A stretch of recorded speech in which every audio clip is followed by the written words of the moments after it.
Students, very good morning to all of you. Namaste, Assalamu alaikum, Sat Sri Akal. Myself Suresh Kumar, and today we are going to do second chapter of class 10th mathematics, and the name of the chapter is polynomials. In this polynomials we are going to cover division algorithm in polynomials. तो चलिए शुरू कर लेते हैं आज के अपने topic polynomials, division algorithm in polynomials. सबसे पहले आपको समझना है कि डिवीजन एल्गोरिथम इन पॉलिनोमियल्स है क्या। देखो, डिवीजन एल्गोरिथम इन पॉलिनोमियल हमको क्या कहता है, पहले वो समझ लो। कहता है कि मान लेते हैं कि हमारे पास में कोई पॉलिनोमियल है px, ठीक है। क्या है, हमारे पास कोई पॉलिनोमियल px है और दूसरी पॉलिनोमियल है हमारे पास gx, ठीक है। क्या कहता है वो, फिर से समझो। कहता है कि हमारे पास मान लेते हैं कोई पॉलिनोमियल है px और एक दूसरी पॉलिनोमियल है gx, वेयर gx, जहाँ पर gx जो है वो इक्वल टू 0 नहीं होगी और ना ही px इक्वल टू 0 है, ठीक है। समझ रहे हो कुछ। तो इन दोनों पॉलिनोमियल्स का यूज़ करके हम दो और पॉलिनोमियल्स जिसको हम qx कहते हैं और rx कहते हैं, उन दो पॉलिनोमियल्स को इन दो पॉलिनोमियल्स का यूज़ करके निकाल सकते हैं, ठीक है। समझ में आया, क्या समझे। डिवीजन एल्गोरिथम यही कहती है कि अगर हमारे पास कोई पॉलिनोमियल px है और दूसरी पॉलिनोमियल है gx, where gx is not equal to 0, जहाँ पर gx जो है वो 0 के बराबर नहीं है, तब हम इन दोनों पॉलिनोमियल्स का यूज़ करके दो अदर पॉलिनोमियल्स जिसको हम qx कहेंगे और rx कहेंगे उनको निकाल सकते हैं। और इनका रिलेशन क्या बनेगा, इनका रिलेशन क्या बनेगा, px will be equal to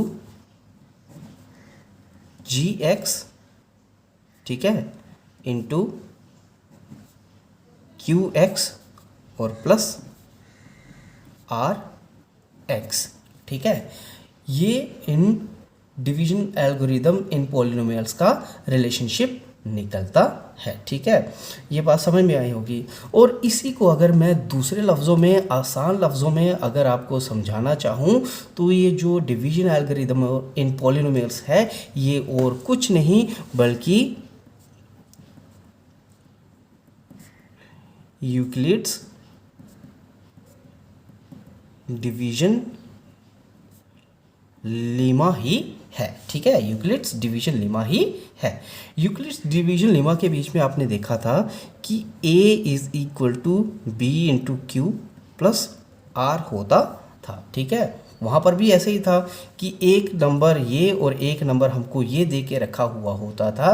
तो यूक्लिड्स डिवीजन लेमा के अकॉर्डिंग a जो है वो इक्वल टू होता था b into q plus r, मतलब अदर दो नंबर हमने ढूंढे थे, Q और R उसमें भी ढूंढे थे।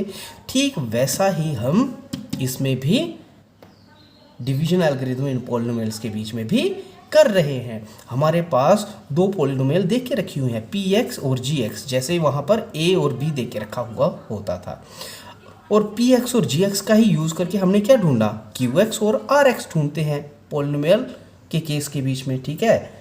डिवीजन एल्गोरिथम इन पॉलिनोमियल के केस के बीच में हम क्या ढूंढते हैं, इन दोनों का इस्तेमाल करके qx और rx ढूंढते हैं। ठीक वैसे ही यूक्लिड्स के बीच में भी हमने किया था, a और b का इस्तेमाल करके q और r को ढूंढते हैं, ठीक है। अब और इससे भी और आसान लफ्ज़ों में कहें तो ये दोनों की दोनों एक ही चीज़ के ऊपर बेस हैं, और वो है क्या कि डिविडेंड जो है is equal to divisor into quotient plus reminder, ठीक है। ये इसी चीज़ के ऊपर बेस्ड हैं, ठीक है। Dividend is equal to divisor into quotient plus reminder. तो यहाँ पर भी देखो, अगर मैं इन दोनों को कंपेयर करूँ तो a यहाँ पर ये जो यूक्लिड्स डिवीजन लेमा है, यहाँ पर अगर मैं इसको देखूँ तो a यहाँ पर डिविडेंड है, b यहाँ पर डिवाइजर है, Q यहाँ पर कोशेंट है और R यहाँ पर क्या निकल के आ रहा है, रिमाइंडर निकल के आ रहा है। और ये सब चीज़ें हमको हासिल होती कब हैं, जब हम एक पॉलिनोमियल को दूसरी पॉलिनोमियल के साथ में डिवाइड करते हैं या फिर A को B के साथ में डिवाइड करते हैं, तब जाके हमको दूसरी वाली दो टर्म्स जो हैं या दो पॉलिनोमियल्स जो हैं या gx या rx कह लो या फिर b या फिर q और r कह लो, वो हमको हासिल हो जाते हैं। ठीक है, वो हमको हासिल हो जाते हैं। और ये हासिल कैसे किया जाता है, जब हम a को डिवाइड करते हैं b के साथ में या फिर px को डिवाइड करते हैं gx के साथ में। जब ऐसा करते हैं तब जाके हमको पॉलिनोमियल्स के केस के बीच में हमको क्या मिलता है, पॉलिनोमियल के केस में हमको qx मिलता है और साथ ही साथ rx मिलता है। ठीक है, qx और rx मिलता है, ये दो चीज़ें मिलती हैं उसके डिवीजन के साथ में। और a डिवाइडेड बाई b के साथ में हमको क्या मिलता है, q मिलता है और साथ ही साथ r हमको मिल जाता है। तो क्योंकि हम इसको डिवाइड करके, ठीक है, जो दिए गए नंबर्स होते हैं या जो दी गई पॉलिनोमियल्स होती है उनको डिवाइड करके इसको निकालते हैं, इसीलिए इसको डिवीजन एल्गोरिदम कहते हैं। क्या कहते हैं इसको, डिवीजन एल्गोरिदम कहते हैं। In case of polynomial it is called division algorithm in polynomials, in case of numbers it is called division algorithm और डिवीजन लीमा, ठीक है, ऑफ यूक्लिड्स कहते हैं। ठीक है, तो ये तो आपको समझ में आया हुआ। और है क्या, ये है कुछ नहीं, सिर्फ dividend is equal to divisor into quotient plus reminder होता है। तो यहाँ पर हमने देखा था यूक्लिड्स डिवीजन लेमा के बीच में कि a जो होता है वो हमेशा बड़ा होता है, मतलब जिसको हम डिवाइड करने जा रहे हैं, जो डिवाइज़र होता है, डिवाइज़र हम डिविडेंड जो होता है, ठीक है, जिसको हम डिवाइड करने जा रहे हैं जो कि डिविडेंड होता है, वो डिविडेंड हमेशा बड़ा होता है डिवाइज़र से। ठीक है, और b क्या था इसमें, डिवाइज़र था। ठीक है, b क्या था, डिवाइज़र था। और ये जो डिवाइज़र है, डिवाइज़र हमेशा बड़ा होता है r से, रिमाइंडर से। ठीक है, क्या होगा, डिवाइज़र जो होगा हमेशा रिमाइंडर से बड़ा होता है, बड़ा भी हो सकता है या फिर इक्वल टू। ठीक है, ये तो पता ही है, डिवाइज़र जो होगा वो हमेशा रिमाइंडर से बड़ा होगा और रिमाइंडर जो है वो या तो बड़ा होगा या फिर इक्वल टू होगा 0 के। ठीक है, ये बात समझ में आई। तो ये चीज़ें होती हैं यूक्लिड्स डिवीजन लेमा के बीच में। क्या, जो डिवाइड होने वाली रकम है जिसको हम डिविडेंड कहते हैं वो हमेशा बड़ी होती है डिवाइज़र से, और डिवाइज़र हमेशा बड़ा होता है रिमाइंडर से, और रिमाइंडर जो होता है वो हमेशा बड़ा होता है या इक्वल टू होता है 0 के। ठीक है, ये चीज़ यहाँ पर लागू हो रही है यूक्लिड्स डिवीजन लेमा के बीच में। यही चीज़ डिवीजन एल्गोरिदम इन पॉलिनोमियल्स के बीच में भी लागू होती है। ठीक है, क्या, डिवीजन एल्गोरिदम इन पॉलिनोमियल्स के बीच में भी यही चीज़ लागू होती है। यहाँ पर हम जिसको डिवाइड करने जा रहे हैं, ठीक है, जिसके साथ डिवाइड करने जा रहे हैं, जिसको हम डिवाइज़र कहेंगे, क्या कहेंगे, डिवाइज़र कहेंगे। ये जो डिवाइज़र है यानी कि यहाँ पर जो gx है वो कभी भी इक्वल टू 0 नहीं होगा, वो कभी भी इक्वल टू 0 नहीं होता है। तो gx इसमें कभी भी इक्वल टू 0 नहीं होगा। तब अगर हम gx के साथ में px को डिवाइड करेंगे तब जाके हमको qx और rx मिलता है। अब यहाँ पर ये qx और rx है क्या, अरे भाई ये qx और rx और कुछ नहीं है बल्कि ये कोशेंट है और ये रिमाइंडर वाला पॉलिनोमियल है। ये कोशेंट वाला पॉलिनोमियल होगा और ये रिमाइंडर वाला पॉलिनोमियल होगा। इसमें आपको एक चीज़ और समझनी है कि ये जो रिमाइंडर इसके बीच में आएगा, ठीक है, किसके केस में, डिवीजन एल्गोरिदम इन पॉलिनोमियल्स के केस में जो भी रिमाइंडर आएगा वो रिमाइंडर gx से, ठीक है, वो रिमाइंडर gx से यानी कि डिवाइड करने वाली रकम से, ठीक है, डिवाइज़र से हमेशा छोटा होगा। आप ये सोच लो कि G X will always be greater than R x. ठीक है, समझ रहे हो? जैसे यहाँ पर क्या था, रिमाइंडर जो था that was always less than b. ठीक है, यानी कि डिवाइजर से हमेशा छोटा था रिमाइंडर। ठीक वैसा ही पोलिनोमियल्स के केस में भी होता है।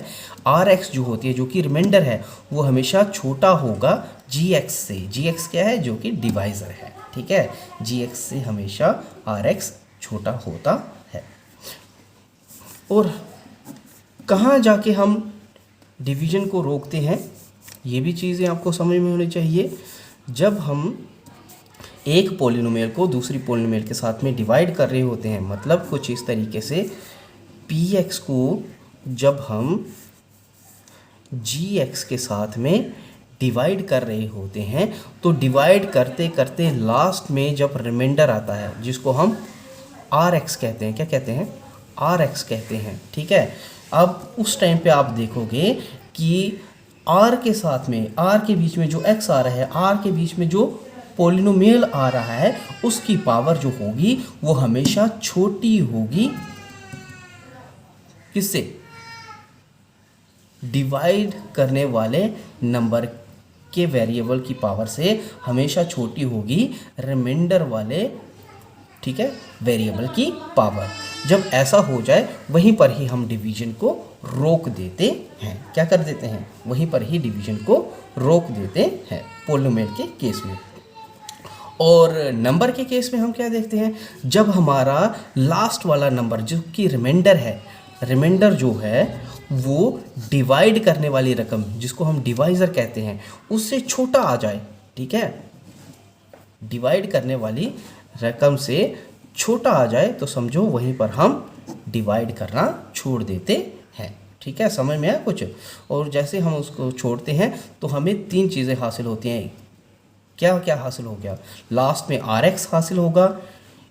जी एक्स के साथ में जब हम पी एक्स को डिवाइड करेंगे तो इधर हमको क्यू एक्स हासिल होगा, जिसको हम क्वोशंट भी कहते हैं। ठीक है, तो यहीं पर हमारे पास में एक कंडीशन बनती है, p x is equal to g x into q x plus r x. ठीक है, और यही है हमारी डिवीजन एल्गोरिदम इन पॉलिनोमियल्स। ठीक है, डिवीजन एल्गोरिदम इन पॉलिनोमियल्स यही चीज़ है, आप इसको समझ लेना। तो डिवीजन एल्गोरिदम है क्या? पी एक्स और जी एक्स अगर हमारे पास दो पॉलिनोमियल है, तो अगर हम पी एक्स को जी एक्स के साथ में डिवाइड करते हैं where g x is not equal to zero, ठीक है, तब हमको दो और पॉलिनोमियल मिल जाते हैं, जिसको हम क्यू एक्स कहते हैं और आर एक्स कहते हैं। तो अदर पॉलिनोमियल्स को ढूंढने के लिए ही हम इस डिवीजन एल्गोरिदम का इस्तेमाल करते हैं। ठीक है, इस पॉलिनोमियल्स की डिवीजन एल्गोरिदम का इस्तेमाल करते हैं ताकि हमको अदर टू पॉलिनोमियल्स हासिल हो सकें।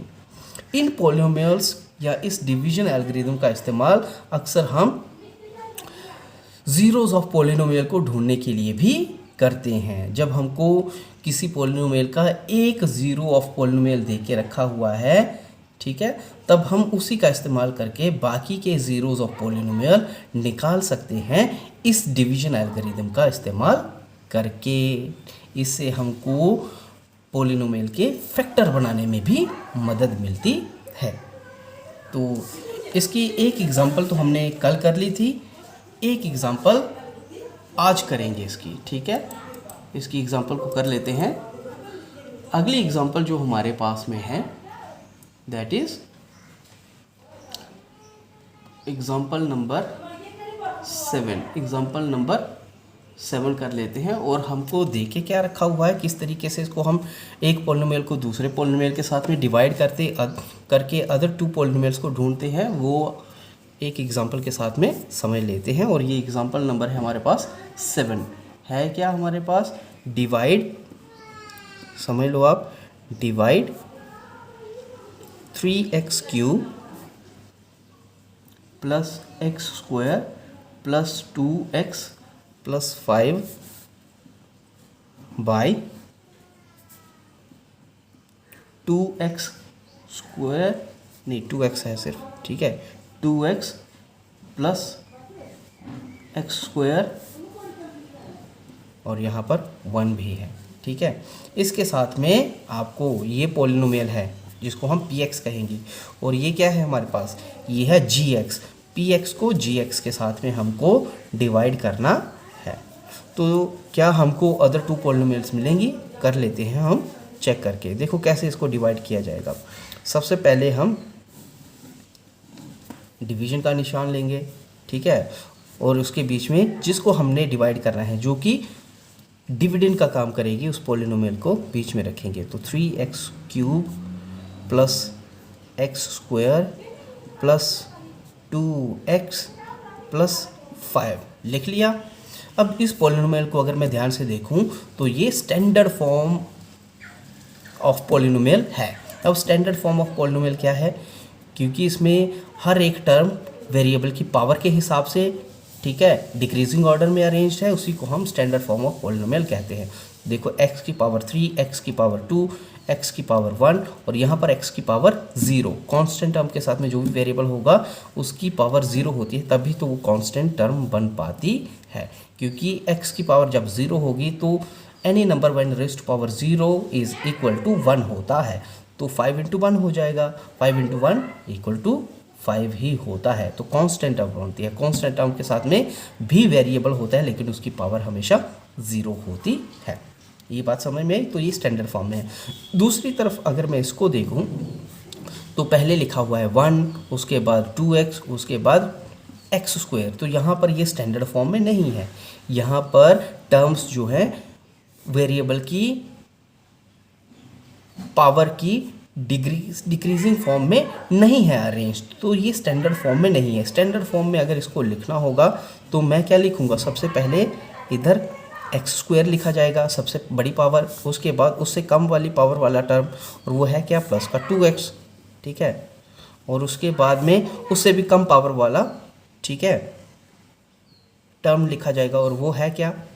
1, क्योंकि यहाँ पर 1 के साथ में जो वेरिएबल है x, उसकी पावर 0 है। तो देखो अरेंज हो गया, x की पावर 2, x की पावर 1 और यहाँ पर x की पावर 0 होगी। अब ये स्टैंडर्ड फॉर्म में है। इतना करने के बाद में अब मुझे इसको डिवाइड करना है, ठीक है, इस वाली टर्म को इस वाली टर्म के साथ में डिवाइड करना है, इस px को इस gx के साथ में डिवाइड करना है, ठीक है।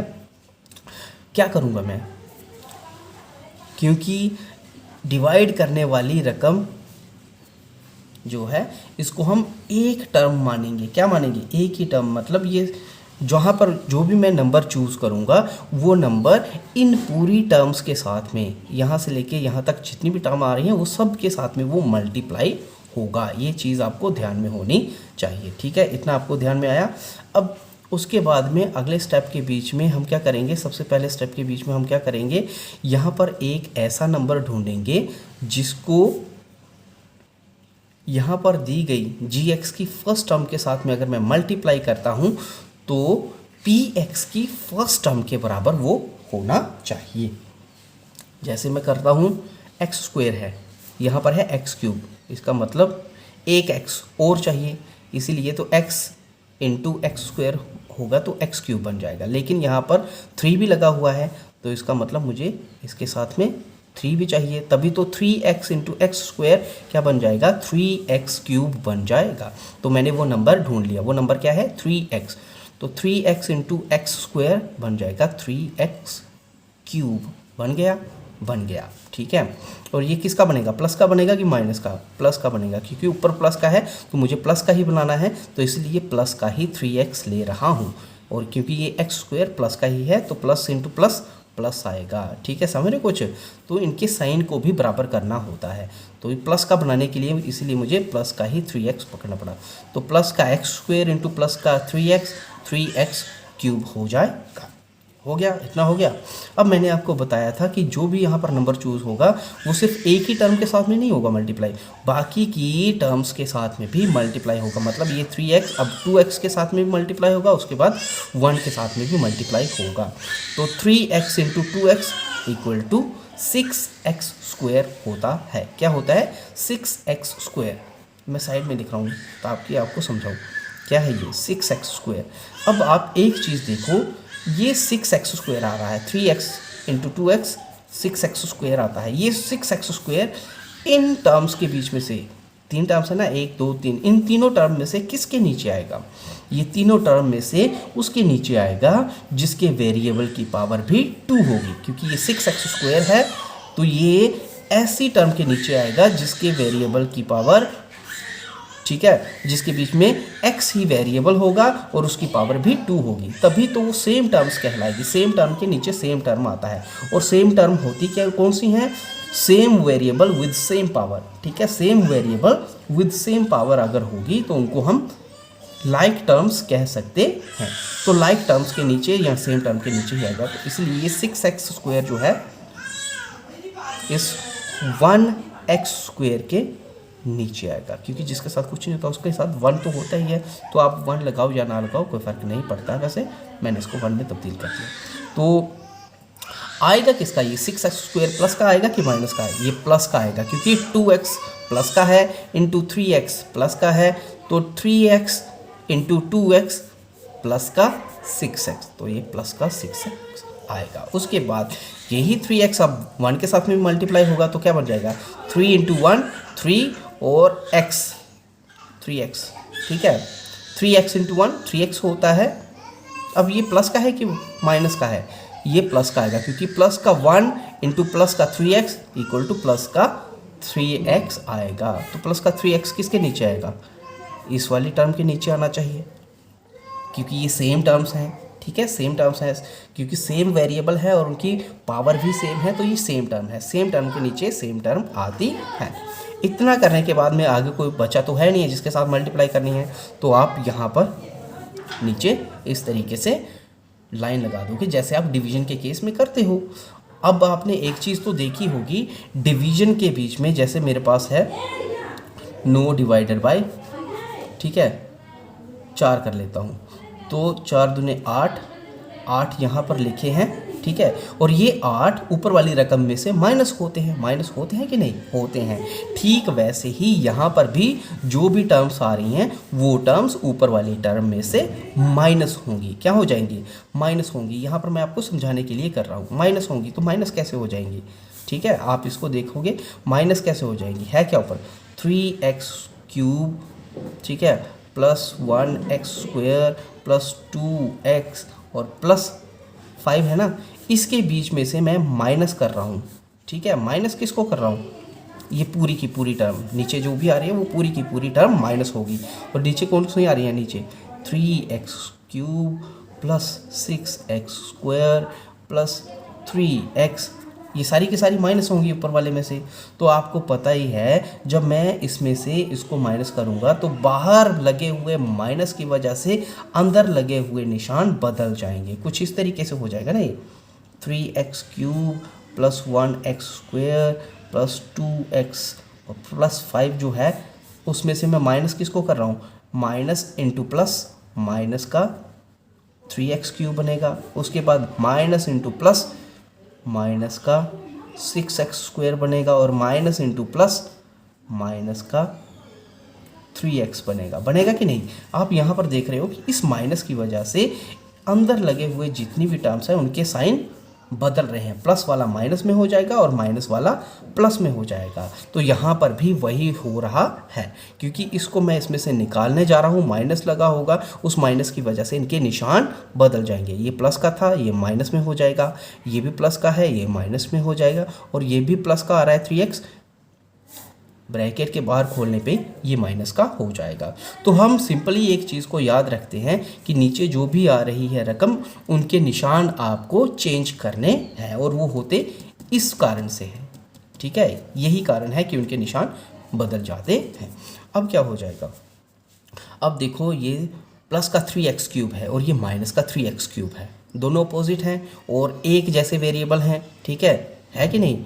वेरिएबल तो एक जैसे हैं, सेम पावर भी है, कोफिशिएंट भी एक जैसे हैं, लेकिन फ़र्क है एक माइनस का है एक प्लस का है। तो क्या हो जाएगा? कैंसिल हो जाएंगे। ठीक है, प्लस का 3x³ माइनस का 3x³ कैंसिल, एक दूसरे की ताकत को ख़त्म कर देंगे। उसके बाद ये है प्लस का एक्स स्क्वायर और ये है माइनस का 6x स्क्वायर। तो क्या हो जाएगा, प्लस का एक्स स्क्वायर माइनस का 6x स्क्वायर माइनस का 5x स्क्वायर रह जाएगा। क्या रह जाएगा, माइनस का 5x स्क्वायर रह जाएगा।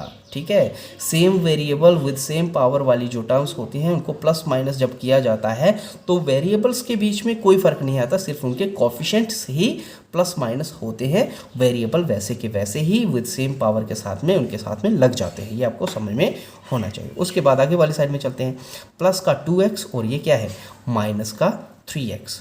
तो प्लस का 2x माइनस का 3x क्या रह जाएगा, माइनस का 1x रह जाएगा। क्या रह जाएगा, माइनस का 1x रह जाएगा।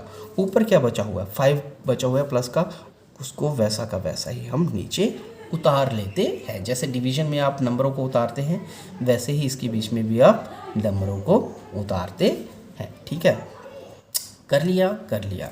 अब अगले वाले स्टेप में क्या हो जाएगा, अब फिर से मुझे यहाँ पर एक ऐसा नंबर ढूंढना है जिसके साथ में मैं फर्स्ट टर्म को मल्टीप्लाई करूँ तो नीचे आई हुई फर्स्ट टर्म के बराबर एक टर्म आ जाए। तो क्या हो जाएगा, यहाँ पर माइनस का 5 है और ये क्या है, प्लस का एक्स स्क्वायर है। मुझे क्या बनाना है, माइनस का 5x स्क्वायर बनाना है। तो मुझे क्या लेना पड़ेगा, यहाँ पर किस चीज़ की कमी है, माइनस के 5 की कमी है कि नहीं। कैसे हो जाएगा, माइनस का 5 इंटू एक्स स्क्वायर, तभी तो माइनस का 5x स्क्वायर बनेगा। निशान के ऊपर भी आपने ध्यान देना है। ठीक है, माइनस का 5x स्क्वायर बनेगा। तो ये तो हो गया बराबर। ठीक है, उसके बाद ये माइनस का 5 लिया था तो ये क्या सिर्फ इसी के साथ मल्टीप्लाई हुआ, बाकी वाली टर्म्स भी तो हैं उनके साथ में भी मल्टीप्लाई होगा। और क्या बन जाएगा, माइनस का 5 इंटू 2x, तो क्या बन जाएगा, माइनस का 5 है और इंटू प्लस का 2x, तो प्लस इंटू माइनस माइनस होता है और 2 इंटू 5 10 होता है। ठीक है, और साथ में क्या है x, तो ये किसके नीचे आया, x वाले टर्म के नीचे। ठीक है, same variable with same power वाले टर्म के नीचे आ गया। ठीक है, लिख लिया लिख लिया। उसके बाद यही -5 अब 1 के साथ में भी मल्टीप्लाई होगा तो -5 इंटू +1 क्या आएगा, क्या आएगा बताओ मुझे, -5 इंटू प्लस का 1 तो माइनस का 5 आएगा। क्या आएगा, माइनस का 5, क्योंकि प्लस इंटू माइनस माइनस होता है और 1 इंटू 5 5 होता है। इतना करने के बाद में फिर वही इसी की वजह से क्या हो जाएगा, नीचे वाली टर्म्स जो हैं उनके साइन बदल जाएंगे। प्लस वाला जो होगा वो माइनस में और माइनस वाला प्लस में तब्दील हो जाएगा। तो ये माइनस का 5x स्क्वायर था, ये प्लस वाला बन जाएगा। ये माइनस का 10x था, ये प्लस वाला 10x बन जाएगा। और ये माइनस का 5 था और ये बन जाएगा प्लस का 5। ठीक है, इतना करने के बाद में क्या हो जाएगा, अब क्या करोगे, माइनस का 5x स्क्वायर प्लस का 5x स्क्वायर कैंसल। टर्म्स एक जैसी हैं, कॉफिशेंट्स भी एक जैसे हैं, लेकिन एक प्लस का है और एक माइनस का है, तो एक दूसरे को ये कैंसिल कर देंगे। उसके बाद माइनस का 1x प्लस का 10x क्या रह जाएगा, प्लस का 9x रह जाएगा। ठीक है, रह जाएगा कि नहीं, plus 10x minus 1x plus का 9x रह जाएगा। इधर प्लस का 5 प्लस का 5, क्योंकि ये माइनस वाला 5 था प्लस का बन चुका है, प्लस का 5 प्लस का 5 प्लस का 10 बन जाएगा। ठीक है, इतना करने के बाद में अब आप एक चीज़ देख रहे हो कि नीचे जो टर्म्स आ रही हैं, है ना, इस वाली टर्म को देखो, इस टर्म को देखो, ये जो बच रही है यहाँ पर, ऊपर से उतारने के लिए मेरे पास कुछ नहीं बचा। अब मैं किसी को उतार भी नहीं सकता हूँ। ठीक है, नहीं उतार सकता हूँ। और दूसरी चीज़ ये कि यहाँ पर जो फर्स्ट टर्म अब आ रही है, ठीक है, उस टर्म के वेरिएबल के साथ में जो आप पावर देख रहे हो, क्या पावर आ रही है, x की पावर यहाँ पर 0 आ रही है। 9x प्लस 10 में x की पावर क्या आ रही है, 0। ठीक है, ये रिमाइंडर की तरफ है ना ये, तो इसकी पावर 0 आ रही है। और दूसरी साइड डिवाइड करने वाला जो नंबर है, जिसको हम डिवाइज़र कहेंगे, उसके बीच में वेरिएबल की हाईएस्ट पावर क्या है, 2। कितनी है, 2। अब यहाँ पर आप देख रहे हो कि डिवाइड करने वाले नंबर की जिसके साथ डिवाइड होना है उस नंबर की वेरिएबल की पावर ज़्यादा है और जो लास्ट में हमारे पास बच रहा है उस नंबर की या उस पॉलिनोमियल की वेरिएबल की पावर कम है। जब ऐसा हो जाए तो हमें डिवीजन को रोक देना होता है। यहीं से ही हमको पता चल जाता है कि अब आगे और डिवीजन नहीं हो सकती है, क्योंकि यहाँ पर वेरिएबल जो है डिवीजन वाले पॉलिनोमियल के वेरिएबल की पावर से इस वाले वेरिएबल की पावर कम आ रही है। तो ये हमारे के लिए इंडिकेशन है, यहीं पर हमको डिवीजन को रोक देना होता है, इसके आगे डिवीजन नहीं हो पाती है। तो यहाँ पर जहाँ पर भी डिवीजन रुक गई है, ठीक है, डिवीजन जहाँ पर भी रुक गई है तब हमको इस पूरी डिवीजन में कौन कौन सा हिस्सा हासिल होता है। ये जो लास्ट में बचा हुआ है जिसको अब हम डिवाइड नहीं कर पा रहे हैं, यही नंबर तो Rx है। क्या है ये? यही पॉलिनोमियल तो Rx है, जिसको हम रिमाइंडर भी कह सकते हैं। क्या है ये? ये पॉलिनोमियल है रिमाइंडर की फॉर्म में, ठीक है, समझ में आया। दूसरी साइड में ये जो हमारे पास में नंबर आ रहा है, या ये जो हमारे पास में पॉलिनोमियल आ रहा है, जब हमने इस वाली पॉलिनोमियल जो कि है क्या px थी, ठीक है, क्या है ये px है, इस वाली पॉलिनोमियल को px को जब हमने डिवाइड किया था, ये क्या थी gx थी, क्या थी ये gx थी, ठीक है। इस पॉलिनोमियल px को जब हमने gx के साथ में डिवाइड किया तो ये जो एक और पॉलिनोमियल हमको हासिल हुई जिसको हमने qx कहा है, क्या कहा है qx कहा है, क्या है ये qx है, ये समझ रहे कुछ, ये क्या है qx है, ये qx और कुछ नहीं बल्कि कोशेंट ही है।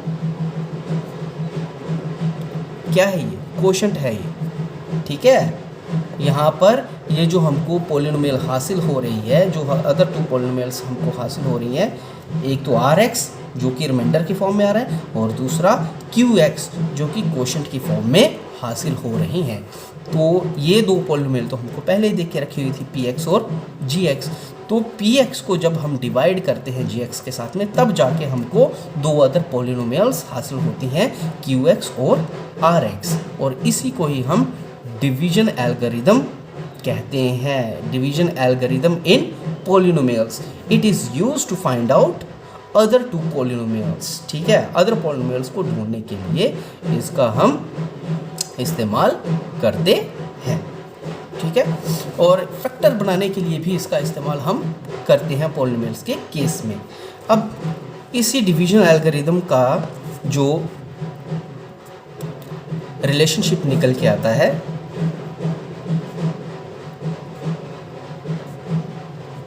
ठीक है, वो क्या निकल के आता है, वो कहता है कि px is equal to gx into qx plus rx, या और आसान लफ्ज़ों में कहूँ तो dividend is equal to divisor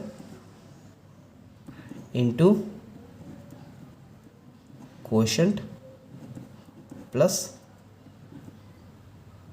reminder, ठीक है, कोशेंट प्लस रिमाइंडर है क्या, वही डिवीजन ही है। ये सारी चीज़ें चाहे आप यूक्लिड्स डिवीजन लेमा कह लो या फिर आप डिवीजन एल्गोरिदम इन पॉलिनोमियल कह लो, है क्या ये डिवीजन ही है क्या ये डिवीजन ही है, जिसके बीच में डिविडेंड जो है इक्वल टू होता है divisor into quotient plus reminder के बराबर, ठीक है। ये चीज़ें आपको समझ में होनी चाहिए। अब इसी डिवीजन एल्गोरिदम को प्रूव करने के लिए कि जो हमने ये जो निकाले हैं अदर टू पॉलिनोमियल्स निकाले हैं, क्या वो सही निकल रही हैं कि नहीं निकल रही हैं, ठीक है, क्या जो हमने सॉल्यूशन निकाला है सही है कि नहीं है, उस चीज़ को प्रूव करने के लिए, चेक करने के लिए हम इसी चीज़ का इस्तेमाल करते हैं। इसी रिलेशनशिप का इस्तेमाल करके हम प्रूव भी कर सकते हैं कि जो हमने सॉल्यूशन निकाला है वो सही है कि नहीं। अब उसी को हम प्रूव करने जा रहे हैं, सॉल्यूशन को चेक करने जा रहे हैं, ठीक है, कि सही है कि नहीं।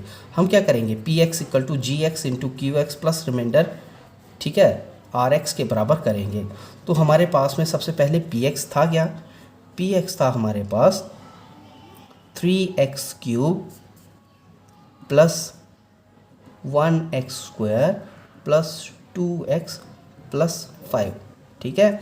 और रिलेशनशिप के मुताबिक ये डिविडेंड जो है वो डिवाइज़र के बराबर होना चाहिए, divisor into quotient plus reminder के बराबर होना चाहिए, ठीक है। तो डिवाइज़र क्या था हमारे पास में, डिवाइज़र है हमारे पास x² प्लस 2x प्लस 1, ये डिवाइज़र था, इनटू कोशेंट, कोशेंट क्या आ रहा है हमारे पास में, कोशेंट आ रहा है हमारे पास 3x minus 5, 3x minus 5, 3x minus 5 और plus reminder, plus reminder, reminder क्या आ रहा है हमारे पास में 9x प्लस 10, क्या आ रहा है 9x और प्लस 10, 9x प्लस 10 ये रिमाइंडर आ रहा है, ठीक है। तो कर लो चेक क्या वो ये बराबर आता है कि नहीं आता है। 3x³ plus 1x² plus 2x plus 5 equal to, अब इक्वल टू में इस साइड में देखो ये वाली टर्म जो px है वो gx के साथ में मल्टीप्लाई हो रही है, और हर एक px में चाहे gx में एक टर्म नहीं है बल्कि ये मल्टी टर्म्स है, इसमें 3 टर्म्स है, ये px जो ये जो gx है ये 3 टर्म से मिलकर के बना हुआ है, और ये qx जो है वो 2 टर्म से मिलकर के बना हुआ है क्या, ये मल्टीप्लाई हो रही हैं आपस में। तो किस तरीके से इनकी मल्टीप्लिकेशन होगी, मल्टीप्लिकेशन होगी ये 3x सबसे पहले 1 के साथ में, उसके बाद 2x के साथ में, उसके बाद x² के साथ में मल्टीप्लाई, ठीक वैसे ही -5 भी सबसे पहले 1 के साथ में, उसके बाद 2x के साथ में, और उसके बाद x² के साथ में मल्टीप्लाई होगा, ठीक है। तो क्या बन जाएगा हमारे पास में, ये बन जाएगा हमारे पास, कर लो उसको, 3x सबसे पहले किसके साथ में, x में के साथ में हुआ, ठीक है। 3x इंटू 1 3x ही रहेगा, ठीक है। 3x इंटू 2x और दोनों है क्या प्लस के, इसलिए प्लस का 6x² बनेगा, ठीक है, 6x² बन गया। उसके बाद 3x इंटू x² और दोनों है क्या ये प्लस के, तो प्लस इंटू प्लस प्लस ही होता है, तो प्लस का 3x³ बन जाएगा, ठीक है, समझ में आया। उसके बाद माइनस के 5 के साथ में करते हैं, माइनस का 5 इंटू प्लस का 1 तो माइनस का 5 ही आएगा, ठीक है। माइनस का 5 इंटू प्लस का 2x तो बन जाएगा माइनस का 10x, क्या बन जाएगा माइनस का 10x, ठीक है, माइनस का 10x हो गया। उसके बाद माइनस का 5 इंटू x² तो ये बन जाएगा माइनस का 5x² हो गया, इनकी हो गई मल्टीप्लिकेशन हो गई। उसके बाद इसके बीच में हम किसको जमा कर रहे हैं, इसके बीच में हो रहा है जमा प्लस का 9x और प्लस का 10, ठीक है। उसके बाद हम क्या करेंगे, पावर के हिसाब से इनको अरेंज कर लेंगे, क्या बन जाएगा ये 3x³ plus 1x² plus 2x plus 5 should be equal to, करो भाई पावर के हिसाब से इनको अरेंज। 3x³ सबसे पहले अरेंज, स्टैंडर्ड फॉर्म में तो ऐसे ही होता है ना, पावर के हिसाब से सबसे हाईएस्ट पावर पहले लिखी जाती है, तो कर लेते हैं अरेंज। 3x³ आएगा पहले, और ये प्लस का 3x³ है तो 3x³ आया, क्योंकि और कोई तो है नहीं इसके बीच में, एक ही 3x³ है तो 3x³। उसके बाद x² वाली रकम आएगी, x² वाली रकम कौन कौन सी है, एक ये है क्या ये 6x², और ये प्लस का 6x² है। दूसरी कौन सी है 5x² ठीक है, और ये माइनस का 5x² है, तो 6x² माइनस 5x² क्या बन जाएगा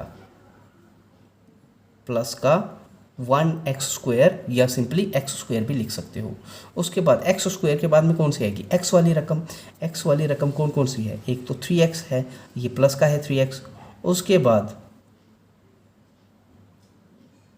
माइनस का 10x, ठीक है, और उसके बाद प्लस का 9x, मतलब इसके बीच में x वाली 3 टर्म्स आ रही हैं, 9x, ठीक है, उसके बाद माइनस का 10x, उसके बाद प्लस का 3x। तो आप क्या करोगे, प्लस वाली एक साइड में कर लोगे जमा और माइनस वाली को एक साइड में, तो प्लस वाली कौन कौन सी है 9x प्लस 3x, टोटल हो जाएंगे प्लस वाली 12x, कितने हो जाएंगी, प्लस वाली 12x हो जाएंगी, ठीक है, क्या हो जाएंगी, प्लस वाली 12x हो जाएंगी। उस 12x में से एक माइनस वाला 10x भी तो है, माइनस का 10x भी है, तो कितना रह जाएगा, 12x में से 10x गया 2x रह जाएगा, तो आएगा क्या 2x, ठीक है, 2x आ गया, x वाली भी आ गई। उसके बाद हम नंबर वाली साइड में चलते हैं, कहाँ चलेंगे, नंबर वाली साइड में चलते हैं।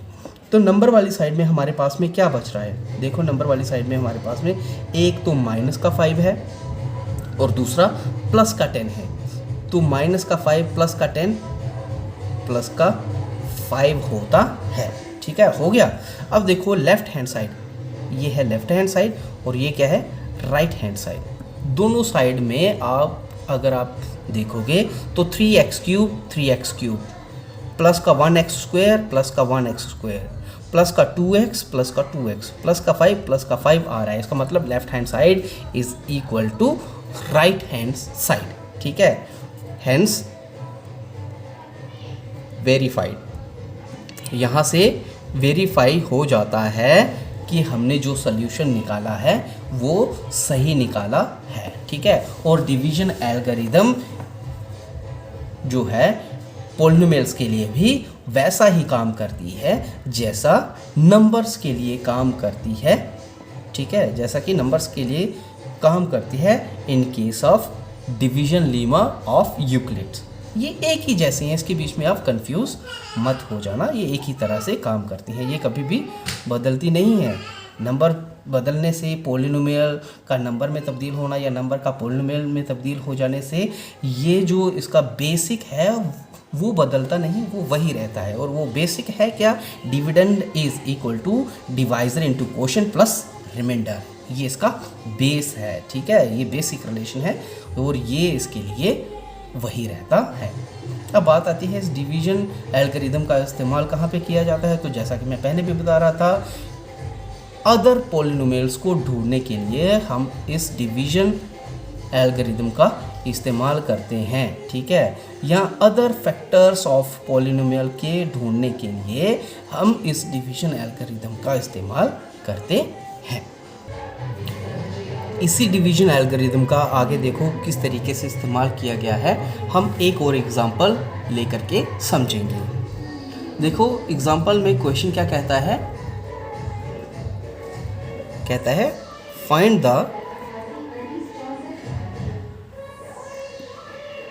जीरोज, सारे के सारे, ठीक है, all zeros, find the all zeros of 2x raised to power 4 minus 3x raised to power 3 minus 3x raised to power square plus 6x और माइनस 2। ये आपको एक पॉलिनोमियल दे के रखी हुई है, इसके आपको सारे के सारे ज़ीरोज़ ऑफ पॉलिनोमियल निकालने हैं, है क्या ये, ठीक है, ऐसी पॉलिनोमियल है जिसकी पावर 4 है, तो इसकी डिग्री ऑफ पॉलिनोमियल जो आ रही है वो 4 आ रही है, इसका मतलब इसके ज़ीरोज़ ऑफ पॉलिनोमियल जो हैं वो भी 4 आने वाले हैं। कितने, 4 वैल्यूज़ आएंगी ज़ीरोज़ ऑफ पॉलिनोमियल की।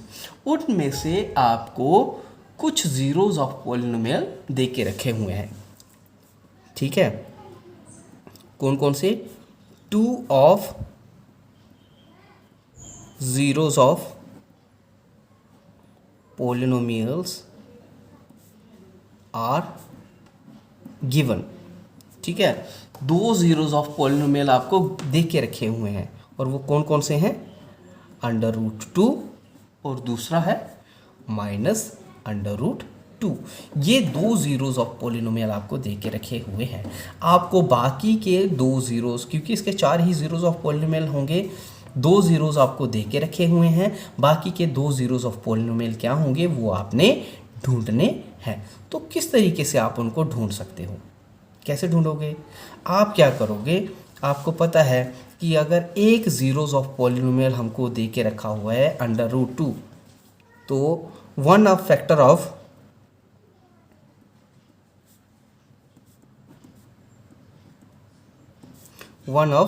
of 2x raised to power 4 minus 3x की raised to power 3 minus 3x की raised to power 2 plus 6x minus 2 का 1 ऑफ फैक्टर क्या हो जाएगा, x माइनस अंडर रूट 2। ऐसे ही होता है ना, जब आपको जीरोस ऑफ पोलिनोमियल दे के रखे हुए हो किसी पोलिनोमियल के, उस पोलिनोमियल का 1 ऑफ फैक्टर अगर आपको बनाना है तो उसी जीरो ऑफ पोलिनोमियल जो आपको दे के रखा हुआ है उसको उस पोलिनोमियल के वेरिएबल में से निकाल दो, तो आपके पास में वो 1 ऑफ फैक्टर बन जाएगा। तो 1 ऑफ फैक्टर दिस होगा, तो दूसरा फैक्टर कौन सा होगा, सेकेंड फैक्टर जो आपके पास में बनेगा that will be x plus under root 2। ठीक है, एक बनेगा x माइनस अंडर रूट 2, वो इस वाले का बनेगा, और क्योंकि ये प्लस वाला है तो x minus minus under root जब करोगे तो बन जाएगा x प्लस अंडर रूट 2, क्योंकि माइनस माइनस प्लस बन जाएंगे। तो ये दो फैक्टर आपके पास में बन करके तैयार हो गए। ठीक है, ये दो फैक्टर आपके पास में बन करके तैयार हो गए। और क्या क्या फैक्टर बने, एक बना x माइनस अंडर रूट 2 और दूसरा बना x प्लस अंडर रूट 2। ये दो फैक्टर आपके पास में बन करके तैयार हो गए। अब बाकी वाले जीरोस ऑफ पोलिनोमियल अगर आपको निकालने हैं तो किस तरीके से निकाल सकते हो, उसके लिए आपको क्या करना पड़ेगा, उसके लिए आपको इस पोलिनोमियल को, ठीक है, जो भी आपके पास में पोलिनोमियल दे के रखी हुई है उस पोलिनोमियल को दिए गए फैक्टर के साथ में आपको डिवाइड करना पड़ेगा।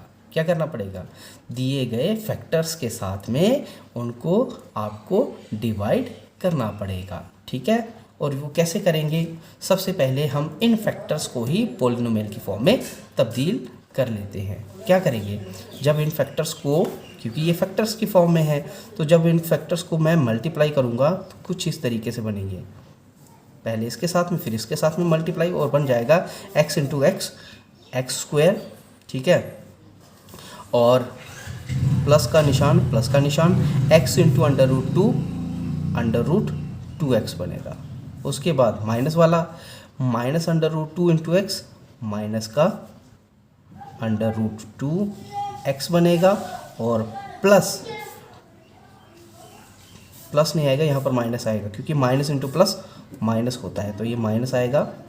तो minus under root 2 into under root 2 क्या बन जाएगा, 2 निकल जाएगा कॉमन। क्या निकल जाएगा, कॉमन नहीं निकलेगा, अंडर रूट 2 बन जाएगा, अंडर रूट का साइन इनका कैंसिल हो जाएगा। ठीक है, तो ये, और इसको सॉल्व करने की कोशिश करें तो ये प्लस का अंडर रूट 2x है और ये माइनस का अंडर रूट 2x है, तो ये तो हो गया कैंसिल। क्या रह जाएगा यहाँ पर, x स्क्वायर, ठीक है, माइनस 2। ठीक है, ये पोलिनोमियल बन गया। ठीक है, उन फैक्टर्स को मैंने एक पोलिनोमियल के बीच में तब्दील कर लिया। अब मैं क्या करूँगा, जो भी हमको पोलिनोमियल दे के रखी हुई है जिसको मैं px मान रहा हूँ, क्या मान रहा हूँ, px मान रहा हूँ। ठीक है, इस px को इस gx के साथ में डिवाइड कर दूंगा। तो क्योंकि आपको पता ही है डिवीजन एल्गोरिथम इन पोलिनोमियल्स के केस में, जब हम एक पोलिनोमियल को दूसरी पोलिनोमियल के साथ में डिवाइड करते हैं तो हमको अदर 2 पोलिनोमियल्स हासिल हो जाती हैं, जो कि qx होती हैं और rx होती हैं। ठीक है, वो तो आपको पता ही है। तो वही चीज़ मैं यहाँ पर भी करने जा रहा हूँ। नाउ क्या करूँगा, px को gx के साथ में डिवाइड करूँगा। Now px divided by gx। ठीक है, तो क्या बन जाएगा, ये इधर कर लेते हैं। ये अभी समझा रहा हूँ आपको, जब सोल्यूशन हम करेंगे तो उसके लिए इतना ये पड़ा हुआ ना, ये सब हॉच पॉच की कंडीशन है, उसको फिर उसके बीच में नहीं रखा जाएगा, ये समझाने के लिए है। तो ऐसा हो रहा है, तो क्या बन जाएगा, जिसको भी हमने डिवाइड करना है उसको रखेंगे बीच में। क्या है, 2x raise to power 4 minus 3x raise to power 3 minus 3x square plus 6x और माइनस का 2। इस साइड में क्या आएगी gx, डिवाइड करने वाली जो डिवाइज़र है वो आएगी gx, और वो gx हमारे पास आ क्या रही है, जब हमने फैक्टर्स को मल्टीप्लाई किया था तो हमारे पास आया x² माइनस 2। ठीक है, तो जो भी फैक्टर्स बन रहे थे ना उन जीरोस ऑफ पॉलिनोमियल का इस्तेमाल करके, उन फैक्टर्स को मल्टीप्लाई करके मैंने एक पॉलिनोमियल तैयार कर ली gx, और उसी gx के साथ में px को डिवाइड करूँगा। तो वही कर रहा हूँ यहाँ पर भी। अब अगले वाले स्टेप में क्या करूँगा, अगले वाले स्टेप में मैं एक ऐसा नंबर ढूंढूंगा यहाँ पर, ठीक है, एक ऐसा नंबर ढूंढूंगा यहाँ पर जिसके साथ में इस पॉलिनोमियल की फर्स्ट टर्म को, क्योंकि ये पहले ही अरेंज्ड है, पहले ही स्टैंडर्ड फॉर्म में है, तो उसको स्टैंडर्ड फॉर्म में तब्दील करने की ज़रूरत नहीं है।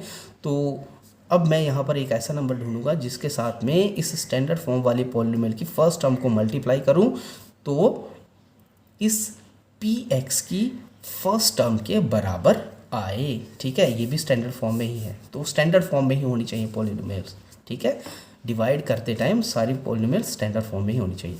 तो देखो किसके साथ में मल्टीप्लाई करूँगा, मुझे बनाना है यहाँ पर x की रेज़्ड पावर 4, यहाँ पर क्या है x², तो इसका मतलब एक x² और पड़ेगी ज़रूर।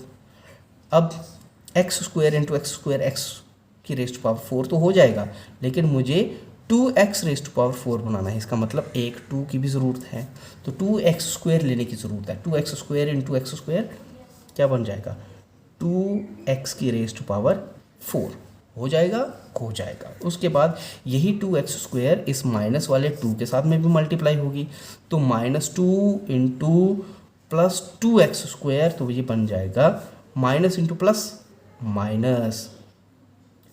ठीक है, माइनस इंटू प्लस माइनस मैं यहाँ पर कर रहा हूँ, माइनस इंटू प्लस माइनस होता है, और 2 इंटू 2 4 होता है, और साथ में x²।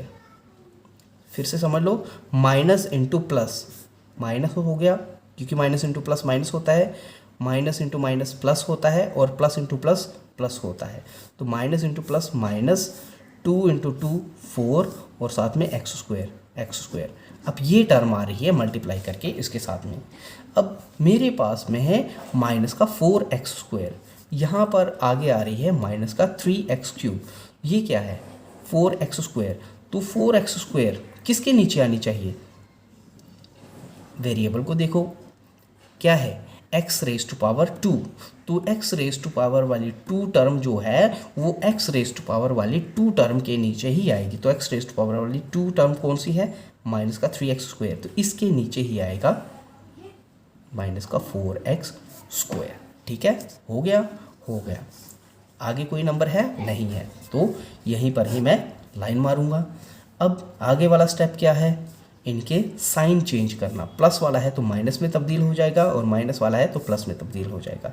क्योंकि ये प्लस वाला था तो ये माइनस में तब्दील हो जाएगा, और ये माइनस वाला है ये प्लस में तब्दील हो जाएगा। अब क्या हो जाएगा, 2x रेज़ टू पावर 4 ये प्लस वाली है, और ये क्या है 2x रेज़ टू पावर 4, लेकिन ये माइनस वाला है, तो प्लस माइनस एक दूसरे को कैंसिल कर देंगे। कैसे करेंगे, वेरिएबल सेम है, पावर सेम है, कॉफिशिएंट सेम है, लेकिन साइन अलग अलग हैं, तब ये कट कर देंगे। ठीक है, उसके बाद माइनस का 3x³ के नीचे कुछ है नहीं है, तो ये माइनस का 3x³ वैसा का वैसा ही उतर जाएगा नीचे। आगे क्या है, ये माइनस का 3x² है, और ये प्लस का 4x² है, तो क्या रह जाएगा, प्लस का 1x² रह जाएगा। क्या रह जाएगा, प्लस का 1x² रह जाएगा। ठीक है, क्योंकि प्लस 4x² में से माइनस 3x² हो जाएगा। ठीक है, उसके बाद 6x के नीचे कुछ है नहीं है, तो प्लस का 6x वैसा का वैसा ही उतर जाएगा, माइनस का 2 भी वैसा का वैसा ही उतर जाएगा। सारी की सारी टर्म्स को मैंने नीचे उतार दिया। अब मुझे यहाँ पर एक ऐसा नंबर ढूंढना है जिसके साथ में इस फर्स्ट टर्म को अगर मैं मल्टीप्लाई करूँ तो हाईएस्ट रेज़ टू पावर वाली जो नीचे टर्म आ रही है उसके बराबर हो जाए। ठीक है, समझ रहे हो कुछ, तो हाईएस्ट रेज़ टू पावर वाली टर्म यही है ना, तो x² को किसके साथ मल्टीप्लाई करूँ ताकि माइनस का 3x³ बने, तो माइनस के 1x के साथ में, माइनस के 3x के साथ में, किसके, माइनस के 3x के साथ में क्या हो जाएगा फिर, माइनस का 3x इंटू x² माइनस का 3x³ बन जाए था, ठीक है, हो गया। उसके बाद ये माइनस का 3x अब माइनस के 2x के साथ में भी मल्टीप्लाई होगा, तो -2 इंटू -3 प्लस का 6 बनेगा, ठीक है, क्या बनेगा, प्लस का 6, समझ रहे हो कुछ। उसके साथ में x भी है तो ये प्लस का 6x बनेगा। अब ये 6x किसके नीचे आना चाहिए बताओ मुझे, 6x तो 6x के नीचे ही आएगा, क्योंकि वेरिएबल देखना है, वेरिएबल की पावर देखनी है। सेम वेरिएबल और सेम पावर के नीचे सेम वेरिएबल और सेम पावर वाला टर्म ही आएगा, तो 6x इसके नीचे आएगा, 6x के नीचे प्लस का है, प्लस का है, ठीक है। आगे है और कुछ करने वाला नहीं है, 2 हो गई मल्टीप्लिकेशन। तो अब आती है बारी साइन चेंज की, ये माइनस का था ये प्लस का हो जाएगा, ये प्लस का है ये माइनस का हो जाएगा। तो ये माइनस का 3x³ है, ये प्लस का 3x³ है, कैंसिल। ये प्लस का 6x है, ये माइनस का 6x है, कैंसिल।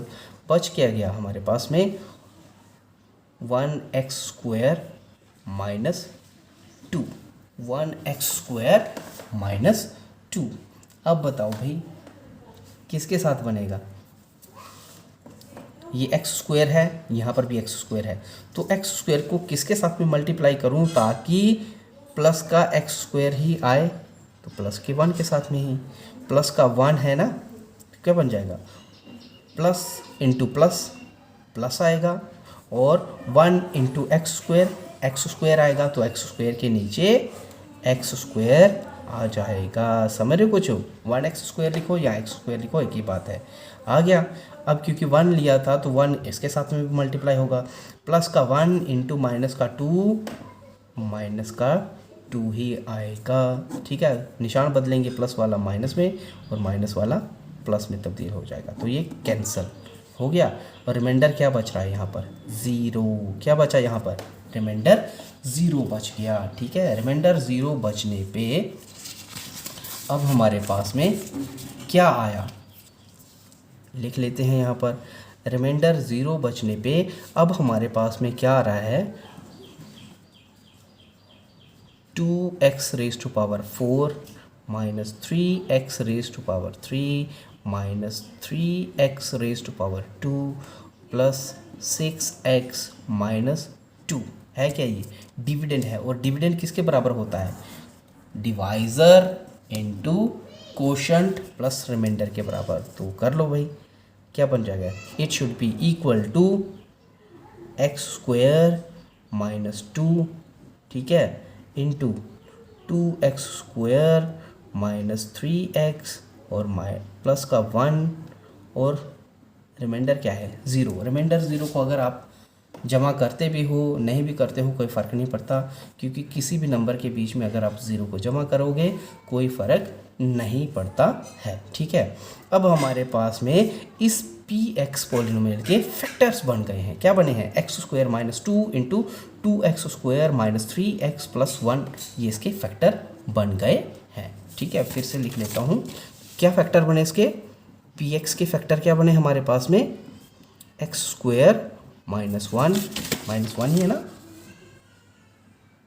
नहीं -2 है, x² minus 2 into 2x² minus 3x plus 1, 2x² minus 3x plus 1, ये इसके फैक्टर बन गए, ठीक है। अब इसके फैक्टर बनने के बाद में अब मैं क्या करूँगा, ये जो ये वाला हिस्सा है x² माइनस 1, इसका तो हमको पता है, ये 2 ज़ीरोज़ आ रहे थे, बाकी के 2 ज़ीरो मुझे मिलने वाले हैं इस वाले हिस्से से। अब यहाँ पर इस वाली साइड को देखूँ, इस वाले फैक्टर को अगर मैं देखूँ तो ये हमारे पास में एक क्वाड्रेटिक पॉलिनोमियल है, इसको भी हम फर्दर स्प्लिट करके, मिडल वाली टर्म को स्प्लिट करके इसके और भी फैक्टर बना सकते हैं। तो क्या बन जाएगा हमारे पास में, px equal to x² minus 2, तोड़ दो भाई मिडल टर्म को, मतलब कैसे तोड़ेंगे, उन 2 नंबरों को आपने ढूंढना है,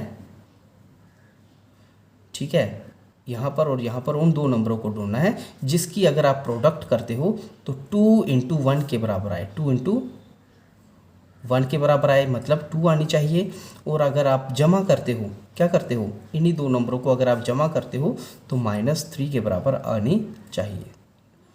ज़र्ब करके 2 के बराबर और ऐड करके -3 के बराबर, तो वो कौन कौन सा होगा, एक तो 2 होगा और एक होगा 1। 2 × 1 2 होता है, लेकिन 2 + 1 करोगे 3 आएगा, लेकिन ये माइनस का तो नहीं आ रहा ना, माइनस का नहीं आ रहा।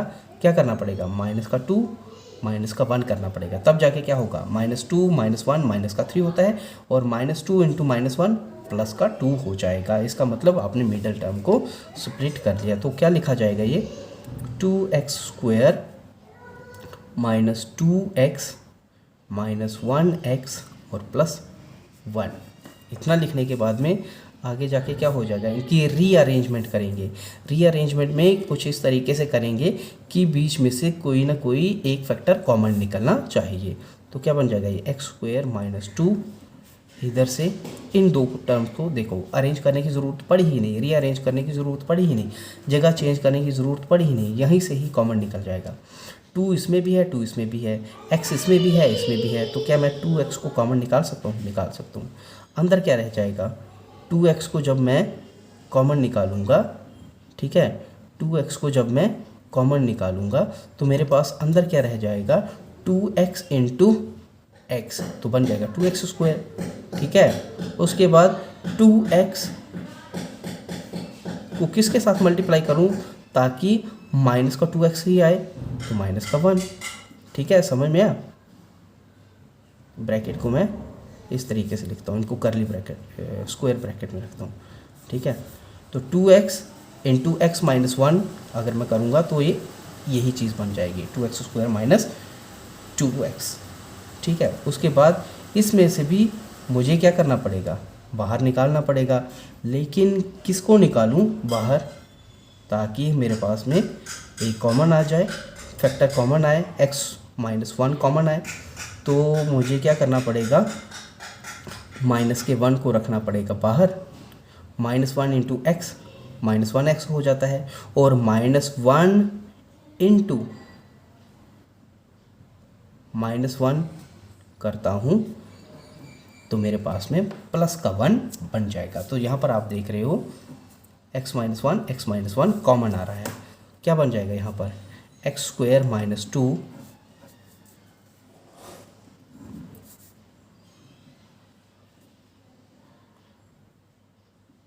2x -1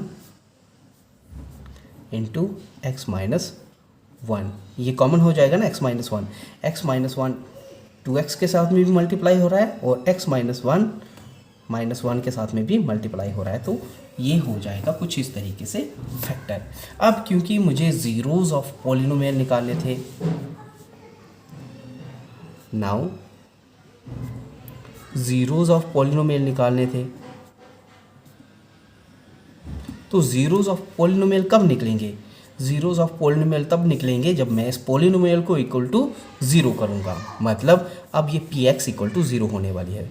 नाउ px = 0, इसका मतलब ये हो गया कि x² -2 × 2x -1 × x -1 जो है वो इक्वल टू 0 होगा, ठीक है। px = 0 मतलब यही px जब फैक्टर फॉर्म में होगी तब वो फैक्टर फॉर्म भी इक्वल टू 0 होगी, ठीक है। इतना समझ में आया, फैक्टर हमने डिवीजन से ही निकाल लिए। अब उसके बाद क्या करेंगे, अब ये पॉलिनोमियल इक्वल टू 0 कब होगी, या तो ये वाली टर्म 0 हो, या तो ये वाली टर्म 0 हो, या फिर ये वाली टर्म 0 हो, तब ये पॉलिनोमियल 0 होगी। अगर ये वाली टर्म पूरी की पूरी 0 हो जाती है तब 0 × 2x - 1 × x² - 1 = 0 हो जाएगी, क्योंकि 0 जिस भी नंबर के साथ में मल्टीप्लाई होता है वो इक्वल टू 0 होते हैं। उसके बाद या फिर ये टर्म 0 होगी तब ये पूरी की पूरी टर्म 0 हो सकती है, पूरा का पूरा पॉलिनोमियल 0 हो सकता है। क्या हो जाएगा, 0 × x - 1 × x² - 1 -2 = 0, 0 × 0, ठीक है। 0 जिसके भी नंबर के साथ में मल्टीप्लाई होगा तो 0 सबको बना देगा वो, या फिर ये 0 होगी, x² - 2 जो है इसको 0 कर लो तो ये इक्वल टू 0 हो जाएगी। तो 0 × 2x - 1 × x - 1 इक्वल टू 0 हो जाएगा, क्योंकि 0 जिस भी नंबर के साथ में मल्टीप्लाई होता है 0 हो जाता है। तो now according to condition according to condition when x minus 1 is equal to 0, तब मेरे पास x इक्वल टू 1 निकल आता है। इसका मतलब एक ज़ीरो ये हो गया, ठीक है। उसके बाद दूसरा ज़ीरो क्या हो जाएगा, ये हो गया फर्स्ट ज़ीरो। दूसरा when 2x minus 1 is equal to 0, तो उस दौरान x इक्वल टू ये माइनस का 1 इधर जाके प्लस का 1 बनेगा और 2 यहाँ पर मल्टीप्लाई हो रहा है, इधर जाके डिवाइड बनेगा। तो दूसरा ज़ीरो निकल गया मेरे पास में x इक्वल टू 1/2 और x स्क्वायर माइनस 2 का तो आपको पहले ही ज़ीरोज़ दे के रखे हुए हैं, फिर भी इसको भी निकाल लेते हैं। When x square minus 2 is equal to 0, उस दौरान क्या हो जाएगा, x स्क्वायर इक्वल टू 2 हो जाएगा और x इक्वल टू प्लस और माइनस √2, मतलब यहाँ पर x इक्वल टू प्लस 2 भी हो सकता है और x इक्वल टू माइनस √2 भी हो सकता है। तो ये तीसरा ज़ीरो और ये चौथा ज़ीरो निकल करके तैयार हो गया, ठीक है। तो इस तरीके से आपने इस दिए गए पॉलिनोमियल के चारों ज़ीरोज़ को निकाल लिया, ठीक है।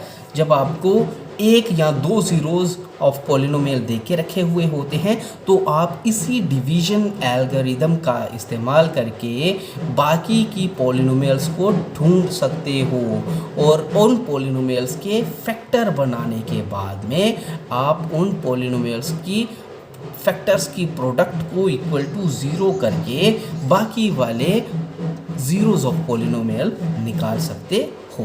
तो ये तरीका होता है ज़ीरोज़ ऑफ पॉलिनोमियल निकालने का है। और इस ज़ीरोज़ ऑफ पॉलिनोमियल निकालने के लिए हम इस डिवीजन एल्गोरिदम का इस्तेमाल करते हैं ज़्यादातर उन पॉलिनोमियल्स के केस में जहाँ पर हमको जो पॉलिनोमियल दे के रखी हुई है वो क्यूबिक है या क्यूबिक से ज़्यादा है। अगर क्यूबिक से छोटी है यानी कि क्वाड्रेटिक है तब तो हम सिर्फ मिडल टर्म को स्प्लिट करके ही निकाल सकते हैं, और अगर उससे बड़ी वाली टर्म्स हैं या उससे बड़ी वाली पॉलिनोमियल्स है तब हम डिवीजन एल्गोरिथम का इस्तेमाल करके ज़ीरोज़ ऑफ पॉलिनोमियल ज़्यादातर निकालते हैं। लेकिन बशर्ते उसके बीच में आपको किसी ना किसी ज़ीरो ऑफ पॉलिनोमियल की वैल्यू दी गई होनी चाहिए। तो प्यारे बच्चों, आज के लिए इतना ही। उम्मीद है आपको समझ में आया होगा। कल हम फिर हाजिर हो जाएंगे अगले कुछ क्वेश्चंस को लेकर के। तब तक के लिए शुक्रिया, थैंक यू।